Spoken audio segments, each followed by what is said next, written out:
Contohnya, Menteri Pertanian dia diberi tempoh 3 tahun oleh Presiden. Saya yakin paling lambat 4 sampai 5 tahun kita akan swasembada pangan. Halo sahabat, DPR Malaysia marah besar. Pajak tak sebesar Indonesia tapi rakyat menjerit. Yuk kita lihat videonya. Contohnya, Menteri Pertanian dia diberi tempoh 3 tahun oleh Presiden untuk membuat regulasi pertanian. Dan sekarang ini Indonesia sudah ada 7 jenis makanan yang self-efficiency, yang tidak lagi bergantung dengan negara luar. Kita semua dari A sampai Z harap negara import kepada kita. Saya yakin paling lambat 4 sampai 5 tahun kita akan swasembada pangan. Bahkan kita siap menjadi lumbung pangan dunia. Ini memberi tekanan pada kos hidup. Tapi apa? Duduk. Kerajaan Madani tak reti buat kerja. Sedap mulut korang je nak cakap macam-macam. Tengok, baru setahun setengah je. Baru setahun setengah. Beras putih hilang dalam beras tempatan, hilang dalam pasaran. Tuk dah boleh keluar beras putih Madani. Hebat. Zaman PN lain mana ada beras Madani ni? Zaman PN 10 ni je baru ada. Siapa yang kata beras beras Madani? Siapa kata beras Madani ni mahal? Inilah baru betul perniagaan. Kita bisnes. Dulu 26, sekarang 30. Barulah berniaga ada untung. Kalau bukan rakyat yang nak kena bayar, takkan kita nak minta beruk di hutang bayar. Mestilah rakyat yang tanggung. Tapi lepas ni lah, Datuk Kursi harap bukan setakat beras putih Madani tu. Rumah putih Madani pada rumah putih Madani dah nampak macam dah nak ke kubur lah pula kita.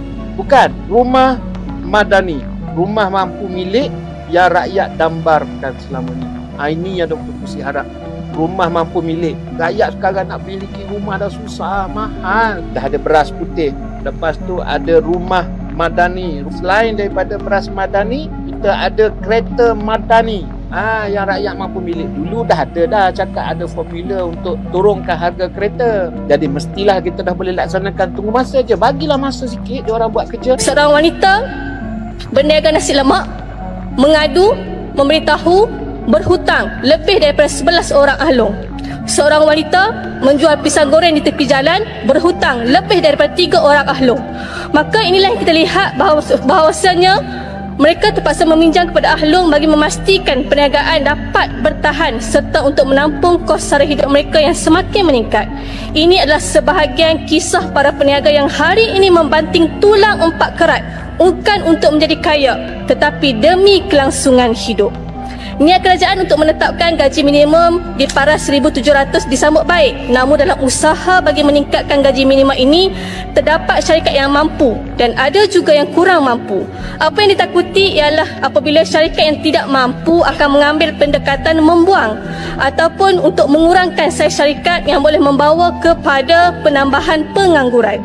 Jadi adalah wajar sekiranya pendapatan gaji minimum ini dapat dikaji semula proses pelaksanaannya. Secara positif, pendapatan ini akan memberi kelebihan untuk golongan B40, menambah baik kos sara hidup mereka. Namun, adakah semua majikan bersedia? Bagaimana pula import kepada pengusaha industri kecil dan sederhana? Perbatas mengambil maklum bahawa sudah berlakunya proses libat urus yang telah dilaksanakan oleh Kementerian Sumber Manusia. Namun, jika ianya tidak dicermati, ia bakal memberi impak negatif kepada para peniaga yang mungkin akan melihat pelaksanaan ini seolah-olah satu sabotaj ekonomi terhadap mereka. Oke sahabat, waktu itu mereka meremehkan dan ejek kebijakan pajak Indonesia. Tapi kini Malaysia justru menghadapi lonjakan harga bahan pokok yang semakin tak terkendali. DPR Malaysia pun mulai geram dan mendesak pemerintah untuk mencari solusi. Ironisnya, mereka kini justru meminta contoh dari Indonesia. dalam mengelola kebijakan ekonomi agar lebih stabil. Telah menjadi sifat harga barangan secara umum, sekali harga barang naik amat sukar untuk harga barang tersebut turun. Jadi saya cuba memahami apakah rasional kerajaan melaksanakan polisi-polisi yang terus-menerus memberi tekanan kepada harga barangan dan kos sara hidup rakyat secara hampir serentak pada waktu yang hampir sama. Dan kita lihat tindakan kerajaan ini seolah-olah langsung tidak ada belas kasihan kepada rakyat.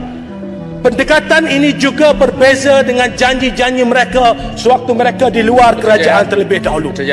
Ada banyak saya sampaikan dulu. Saya sampaikan dulu. Okey. Ada banyak kemungkinan, saya nak Bayang Baru dengar penjelasan saya ini. Ada banyak kemungkinan untuk menjelaskan tindakan ini. Kadang-kadang kita pelik, tak rasional naikkan pelbagai kos, pelbagai perkara pada satu masa yang sama dalam satu tempoh yang singkat.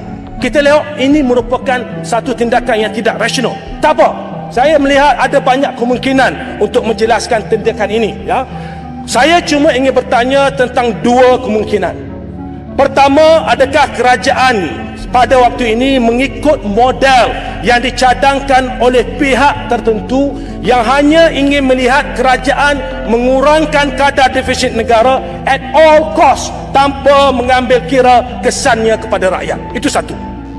Atau kedua, pertanyaan saya, apakah tindakan kerajaan melaksanakan pelbagai dasar yang menekan rakyat ini secara serentak ini adalah bagi membolehkan kerajaan mengurangkan belanja bagi tahun pertama hingga tahun ketiga pentadbiran PHPN dan menggunakan hasil pengurangan ini untuk umumkan pelbagai gula-gula pilihan raya apabila hampir kepada PRU ke-16. Jika inilah strategi kerajaan, maka kerajaan tidak berlaku adil kepada rakyat. Sekejap. Sikit lagi. Okey.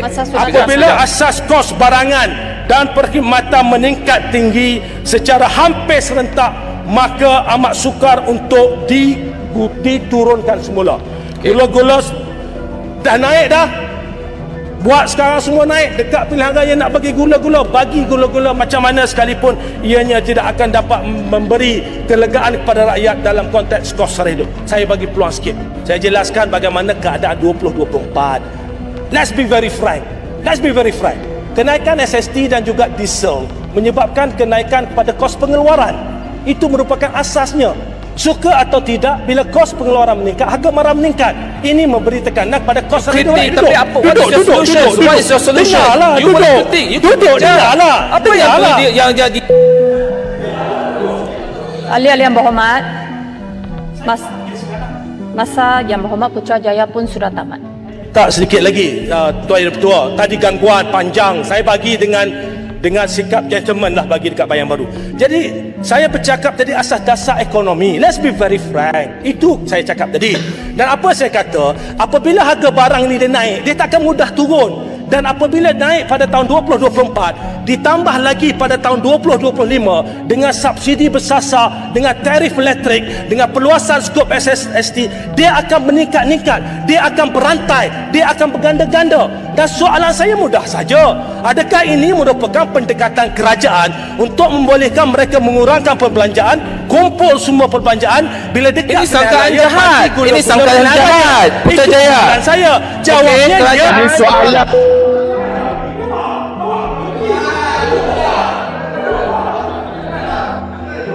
Yang berhormat, masa pun sudah tamat. Tak, ya ada betul sikit lagi. Bagilah saya. Sudah lebih banyak masa. Dah kena kacau ni. Tuan Yang Betul tak stop dia tadi bila dia kacau. Bagilah saya sentuh sedikit. Let's be very fair. Jadi saya nak cakap, I'm very objektif, ya. Bayang Baru, itu merupakan satu soalan. Maka soal kerajaan jawab. Tak kisah kerajaan nak jawab macam mana, bukan untuk awak jawab. Itu kena faham.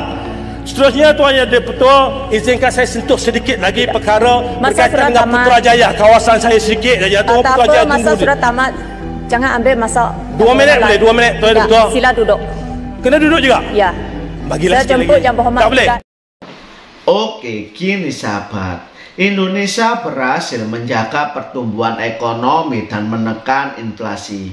Ini membuktikan bahwa kebijakan yang mereka ejek dari Indonesia ini membawa hasil positif. Mereka pun kini mencontoh kebijakan-kebijakan dari Indonesia dalam mengelola ekonomi.